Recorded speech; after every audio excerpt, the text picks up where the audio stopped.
Tara, let's. Bang, laki ng basket mo ah. O, start tayo dito. Dito mag-uumpisa yung ating travel. Nakakasal yung bike mo ngayon. Ayun, yung gusto mo. Kaya naman yun yata. Dapat si Long nakaganito rin, nakabasket eh, para patas ba. Hindi, lagyan mo rin itong basket sa akin ngayon ito. Nalagay mo lang yung basket. Pwede yung balawang basket namin ba? Uy, bukas pa pala oh. Pwede ba magpadala? Hindi pa nga sila ready.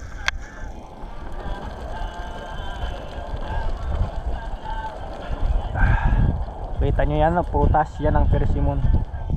Sinasabi. Hindi dito kinukuha eh.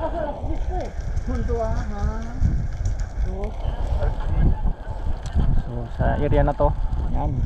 Kita nyo yung mga dalandan. Libre lang yan dito, pwede mamitas. Dito kayo nakapunta. Libre rin yung bahay nyo.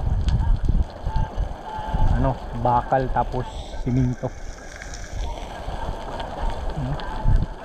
Parang ordinary lang sa kanila dito yung ganyang ano, mga puno. Walang masyadong ano ba yung baka paldo na to, alas mag-aalas ng bunga. oh, paldo para tulog.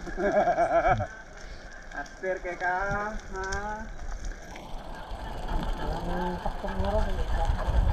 So, share ko na rin sa inyo ang pangunahing hanap buhay dito ng mga magsasaka pala is planting of orange, lemon.